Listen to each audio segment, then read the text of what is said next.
साथियों नमस्कार, मेरा नाम प्रशांत है और आप देखना शुरू कर चुके हैं आपका अपना चैनल द कॉन्फ्लिक्ट लेंस। देखिए, हर गुजरते वक्त के साथ में ईरान पर संभावित हमले की एक तरीके से आशंकाएं और अटकलें और गहराती जा रही हैं। लगातार इस तरीके के डेवलपमेंट सामने आ रहे हैं जिससे ये बात समझ में भी आ रही है कि दरअसल अमेरिका और ईरान, अब दोनों मुल्कों को ये बात पता चल चुकी है कि डील होना बहुत मुश्किल है। हालांकि एक आखिरी कोशिश ईरान की तरफ से की जरूर गई है, लेकिन उस पर अमेरिका का कोई जवाब अभी तक आया नहीं है और बहुत ज़्यादा इस बात की संभावना जताई जा रही है, अटकलें लगाई जा रही हैं कि बातचीत हो भी ना, क्योंकि जिस न्यूक्लियर के मुद्दे पर, यूरेनियम के एनरिचमेंट के मुद्दे पर दोनों देशों में तनातनी है, उसी पर ना ईरान पीछे हट रहा है और ना ही अमेरिका, और ईरान पीछे हटेगा भी क्यों। सीधे तौर पर अमेरिका की दादागिरी है। तो इसका सीधा सीधा एक मतलब निकलता है कि अब जंग ये अवश्यंभावी हो गई है। आज के इस वीडियो में उन्हीं कुछ खबरों से उन्हीं डेवलपमेंट से जुड़ी कुछ खबरें मैं आपको बताने जा रहा हूं। एक तो बड़ी खबर है कि अमेरिका को ईरान के साथ साथ ऐन मौके पर ओमान ने एक बहुत तगड़ा और बहुत करारा झटका दिया।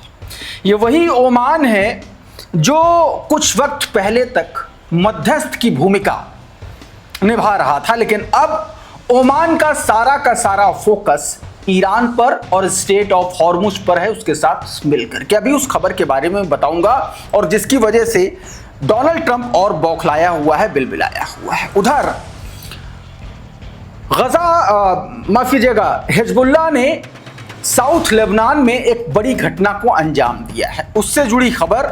और क्या कुछ चल रहा है, किस तरीके के डेवलपमेंट हैं, सऊदी अरबिया क्या कर रहा है, पाकिस्तान क्या कर रहा है, चाइना क्या कर रहा है, क्योंकि बैकडोर से बहुत कुछ चल रहा है, बैक चैनल में बहुत कुछ चल रहा है। आज उसी से जुड़ी मैं आपको जानकारी देने जा रहा हूं, लेकिन सबसे पहले इस खबर को देखिए।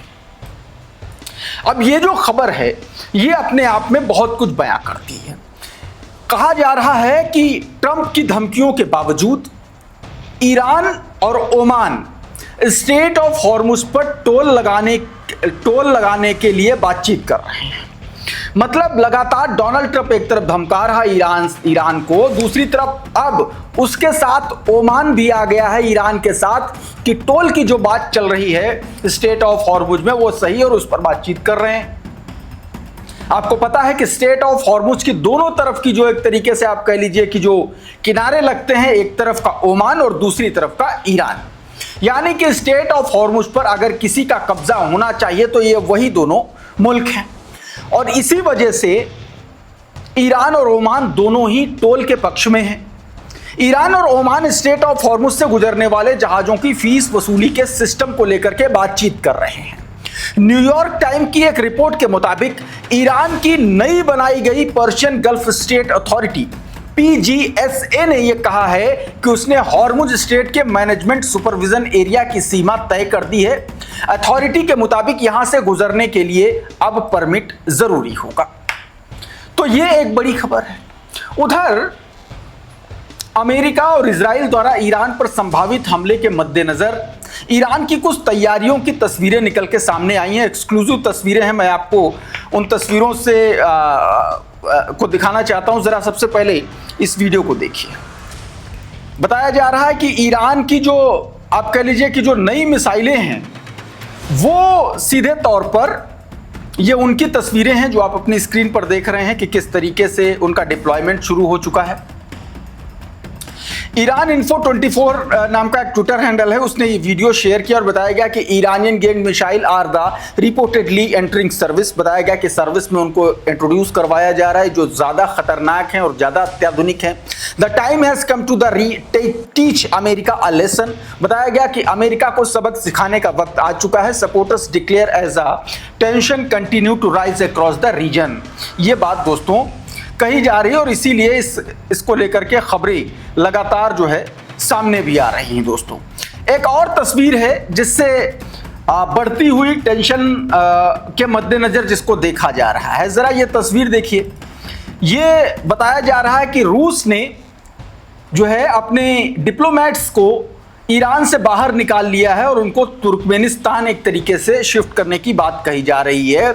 ईथान लेविस नाम का ट्विटर हैंडल है, उन्होंने इसकी जानकारी दी। बताया गया कि इन्होंने कहा कि रूसी विमानों के तुर्कमेनिस्तान से निकलने और ईरान से राजनयिकों की संभावित निकासी की खबरें इस बात का संकेत हो सकती हैं कि मॉस्को क्षेत्रीय हालात को गंभीर मान रहा है। हालांकि अभी तक मॉस्को की तरफ से ये कोई ऐलान नहीं हुआ है, लेकिन ये खबरें निकल के सामने आ रही हैं कि वो इसलिए ऐसा कर रहा है कि ईरान पर कभी भी किसी भी वक्त हमला हो सकता है, क्योंकि उसको एक तरीके से एयर स्पेस बंद कर दिया है, ईरान ने भी बंद कर दिया है। और मिडिल ईस्ट में चाहे इजराइल की बात कर लें, चाहे यूएई की बात कर लें, सऊदी अरबिया की बात कर लें, आप कतर की बात कर लें, हर जगह पर जो अमेरिकी फाइटर जेट्स का डिप्लॉयमेंट है वो लगातार उसकी संख्या बढ़ रही है। बीते दिनों जो तस्वीरें सैटेलाइट से निकल के सामने आई उसमें भी इसकी पुष्टि हुई है।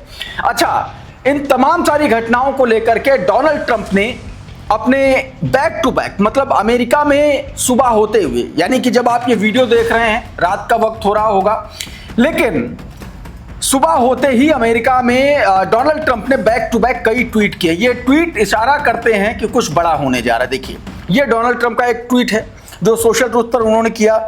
इसमें देखें कि ईरान के नक्शे में अमेरिका का फ्लैग दिखाया है, ये डोनाल्ड ट्रंप ने ट्वीट किया। फिर उसके बाद ये देखिए एक ट्वीट ये किया, a democrat don't allow this lying sleazing on Fox News. ये एक ट्वीट फॉक्स न्यूज को लेकर के, चाइना लव ट्रम्प्स, मतलब एक इशारा दिया जा रहा है हमले का, एक इशारा दिया जा रहा है कि चाइना तुम्हारे साथ नहीं है। तो सीधे तौर पर ये भी तमाम सारी ऐसी घटनाएं हैं जो एस्केलेशन को लेकर के उसकी ओर इशारा कर रही है। अच्छा, एक और ये वीडियो साझा किया गया। डैन स्टाविनो ये राष्ट्रपति के सलाहकार हैं, उन्होंने बीटी बॉम्बर्स का ये वीडियो भी बीते दिन जारी किया अपने ट्विटर हैंडल से। अमेरिकी मीडिया में दावा किया जा रहा है कि पिछली बार भी इसी तरीके का वीडियो पोस्ट होने के अगले ही दिन अमेरिका और इजराइल ने ईरान पर हमला कर दिया था और अब एक बार फिर से B2 बॉम्बर्स का ये वीडियो शेयर किया गया है।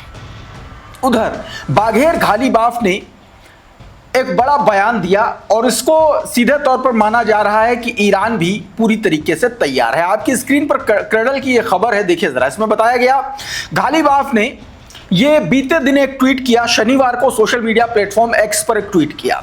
उन्होंने दावा किया कि 6 हफ्तों के सीजफायर के दौरान ईरान की सेना ने अपनी सैन्य क्षमता को पूरी तरीके से दोबारा तैयार कर लिया है। उन्होंने लिखा कि अगर ट्रंप फिर से कोई मूर्खता करते हैं और युद्ध दोबारा शुरू करते हैं तो अमेरिका को पहले से भी ज्यादा कड़वा और विनाशकारी जवाब मिलेगा। मतलब सीधे तौर पर यह बात कही जा रही है। आगे इस खबर में बताया गया कि यह बयान ऐसे समय में आया है जब आसिम मुनीर क्षेत्रीय मध्यस्थता मिशन के तहत ईरान पहुंचे। रिपोर्ट्स के मुताबिक उन्होंने देर रात विदेश मंत्री अब्बास अराक्ची और राष्ट्रपति मसूद पाजेक्शन से मुलाकातें की। इन बैठकों में 8 अप्रैल के युद्ध विराम को टूटने से बचाने के लिए नए फ्रेमवर्क पर चर्चा हुई है। ईरान की सरकारी एजेंसी IRNA के मुताबिक अब्बास अराक्ची ने तुर्की, इराक, कतर और ओमान के अधिकारियों से भी लगातार बातचीत की है। ओमान लंबे समय से अमेरिका ईरान बैक चैनल वार्ताओं में मध्यस्थ की भूमिका निभाता रहा है। ईरानी नेतृत्व का आरोप है कि व्हाइट हाउस बातचीत के दौरान अत्यधिक दबाव और एकतरफा शर्तों का इस्तेमाल कर रहा है, जिससे क्षेत्र में तनाव फिर बढ़ सकता है। यह बात दोस्तों कही जा रही है। उधर एक खबर और निकल के सामने आई है जो आप समझिए कि इन तमाम सारे घटनाक्रमों को एक तरीके से और हवा दे रही है। जरा इस खबर को देखिए। RT हिंदी का एक ट्वीट बताया जा रहा है कि ईरान ने एक आखिरी कोशिश की है डील को लेकर के। ईरान ने बताया जा रहा है कि कुछ एक ऐसा प्रस्ताव दिया है जिससे बातचीत बन सकती है। RT हिंदी के मुताबिक बताया जा रहा है कि अलहदद सूत्रों के मुताबिक ईरान अमेरिका समझौते के फाइनल ड्राफ्ट का खुलासा हुआ है। परमाणु कार्यक्रम का इसमें कोई जिक्र नहीं है, लेकिन सैन्य अभियानों और मीडिया वॉरफेयर को रोकना शामिल है। इसमें अरबियन गल्फ, हॉर्मुज स्ट्रेट और ओमान सागर में नेविगेशन की स्वतंत्रता सुनिश्चित करना है। अमेरिकी प्रतिबंधों को धीरे धीरे हटाना और 7 दिनों के भीतर बातचीत शुरू करना है। यह बात दोस्तों इसमें कही गई है, लेकिन इसमें भी वही न्यूक्लियर वाली बातचीत अभी भी फंस रही है। अभी भी उसमें उसको लेकर के अटकलें जो है लगाई जा रही हैं। अच्छा, एक और तस्वीर मैं आपको दिखाना चाहता हूं। ये खबर दरअसल इसलिए ज़्यादा इम्पॉर्टेंट है क्योंकि जिस तरीके से अमेरिका दबाव बना रहा है उसको लेकर के ये खबर है। दरअसल आपकी स्क्रीन पर देखिए, ये तस्वीर देखिए ज़रा। अब ये खबर जो है, ये ईरान में एक शख्स, अचानक से एक बड़ा तूफान आया है और वहाँ पर एक ईरानी शख्स जो है वो ईरान का फ्लैग जो है झुका हुआ था, उसको सीधा करने के लिए खड़ा हुआ है।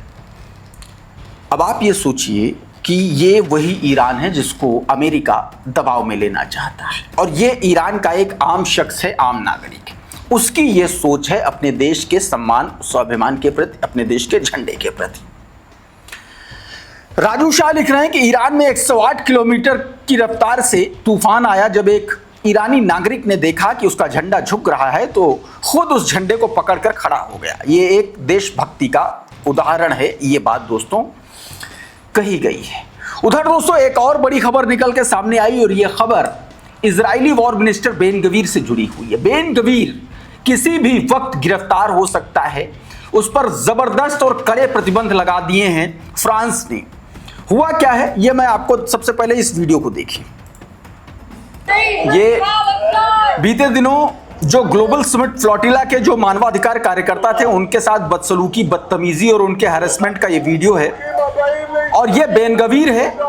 ये बदतमीजी का वो चलता फिरता स्मारक है, जिंदा स्मारक है जिसने गजा में मासूमों की हत्याओं को अंजाम दिया, जिसकी गिरफ्तारी में बैरकों में रहते हुए ऐसे आरोप लगे कि कैदियों के साथ रेप और दुराचार जैसी घटनाएं सामने आई हैं और वो ग्लोबल समिट फ्लोटिला के जो मानवाधिकार कार्यकर्ता हैं उनके साथ जानवरों जैसा सलूक कर रहा है। इन्हीं तमाम तस्वीरों को देखते हुए जो फ्रांस है उसने इस पर बैन लगा दिया है। सप्रेस न्यूज का ये ट्वीट देखिए। बताया गया कि France officially ban Israel's minister of national security Itamar Ben Gvir from entering the country. बताया गया कि फ्रांस ने जो है इजराइल के वॉर मिनिस्टर को बैन कर दिया है अपने देश में घुसने से। यह जानकारी दोस्तों निकल के सामने आई है। उधर दोस्तों कुछ खबरें और हैं जो ईरान के लिए और अमेरिका के लिए दोनों के लिए सबसे ज्यादा इंपॉर्टेंट हैं। जरा इस खबर को देखिए। ये जो खबर आप देख रहे हैं अपनी स्क्रीन पर, ये आसिम मुनीर की तस्वीर है। देखिए ये उस वक्त की तस्वीर है जब आसिम मुनीर जो है तेहरान में वहाँ के एक तरीके से मिनिस्टर से, उनसे ऑफिशियल से मुलाकात करते हुए नजर आए हैं। और दोस्तों एक और बड़ा दिलचस्प वाकया इस वक्त घटनाक्रम देखने को मिल रहा है। चीन के एक तरीके से मसूद पाजेक्शन बीजिंग दौरे पर बताए जा रहे हैं और तमाम सारे लोग हैं अलग अलग मुल्कों के दौरे पर हैं। माना जा रहा है कि किसी भी तरीके से इस जंग को टालने की कोशिश हो रही, संभावित हमलों को टालने की कोशिश हो रही है।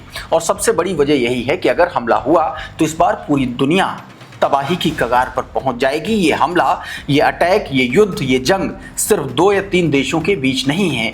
ये जंग सीधे तौर पर आर्थिक तौर पर पूरी दुनिया की कमर तोड़ रखी और खास तौर पर भारत की। उधर दोस्तों साउथ लेबनान में हिजबुल्लाह ने एक बड़ा अटैक किया है। आपकी स्क्रीन पर जरा ये खबर देखिए। बताया गया कि local reports indicate that residents of Shlomi in the western Galilee reported hearing a sound of an explosion before the warning siren। बताया गया कि ये गैलिली के सलोमी इलाके में एक बड़ा अटैक हुआ, हिजबुल्लाह ने बड़ा अटैक हुआ है और बिना सायरन के नोटिफिकेशन के या वार्निंग के ये अटैक हुआ, यानी कि दावा किया जा रहा है कि ये सक्सेसफुली हिट अटैक है। उधर लगातार लेबनान के अलग अलग इलाकों में आईडीएफ गोलाबारी कर रहा है। ये ताज़ा तस्वीरें हैं उससे जुड़ी, देखिए ज़रा। वॉरप्लेन ने जो है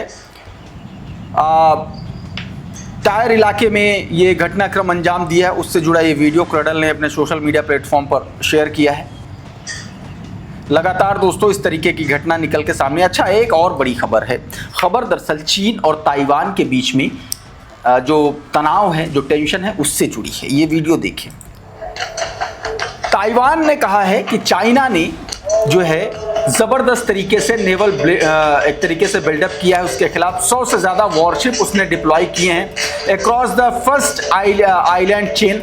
ये जानकारी निकल के सामने आ रही है। ताइवान की national security council secretary general Joseph Wu has reportedly started that the China has deployed over 100 PLA navy plans and coast guard vessel across the first island chain and near the Taiwan recent days। ये बताया गया कि 100 के आसपास जो है उसने vessels जो है वहां पर उसने तैनात कर दिए हैं।